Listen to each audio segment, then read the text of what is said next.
Chaque jour, Charles et Carole vous présentent la leçon de l'école du sabbat.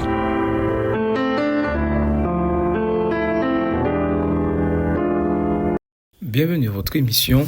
Dieu nous parle. Nous voilà à la leçon de vendredi pour aller plus loin. Plus nous nous approchons de Jésus et plus nous distinguerons la pureté de son caractère. Mieux nous saisirons l'extrême gravité du péché et moins nous serons enclins à l'orgueil. Ceux que le ciel reconnaît comme saints sont les derniers à faire parade de leur bonté. Extrait du livre Les Paraboles de Jésus, page 133, écrit par Ellen G. White. L'humilité précède la gloire. Pour occuper une place élevée aux yeux des hommes, le ciel choisit l'ouvrier qui, comme Jean-Baptiste, prend une place humble devant Dieu. Le disciple qui ressemble davantage à un enfant est l'ouvrier le mieux qualifié pour l'œuvre de Dieu. Les intelligences célestes sont prêtes à coopérer avec celui qui cherche à sauver les âmes et non à s'élever au-dessus des autres. Quand des hommes s'enflent d'orgueil, s'imaginant être indispensables au succès du grand plan divin, le Seigneur les fait mettre de côté.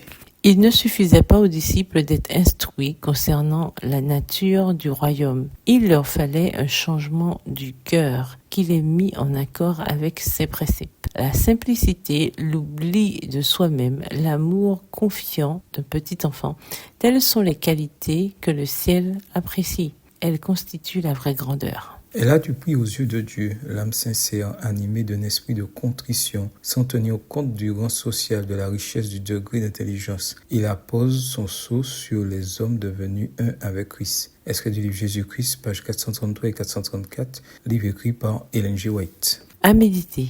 Quels éclairages supplémentaires les passages suivants nous donnent-ils sur l'orgueil et l'humilité? Matthieu 23, le verset 12, Psaume 25, le verset 9, Psaume 149, le verset 4 et Jacques 4, les versets 6 et 10. Réfléchissez honnêtement. Quand pour la dernière fois avez-vous fait parade de votre bonté? En quoi cela a-t-il affecté votre relation avec Dieu et ceux devant qui vous faisiez parade?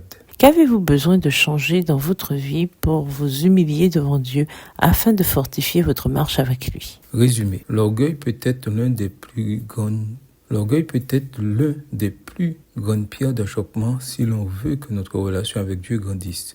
Si nous nous considérons comme autonomes et que nous ne prenons pas conscience de notre besoin de cette relation, nous ne prendrons pas la peine de le rechercher. A contrario, Jésus fut l'homme le plus humble sur terre et l'exemple parfait de comment avoir une relation étroite avec Dieu. Au revoir. Et à demain si Dieu veut. Dieu nous parle. Chaque jour, Charles et Carole vous présentent la leçon de l'école du sabbat.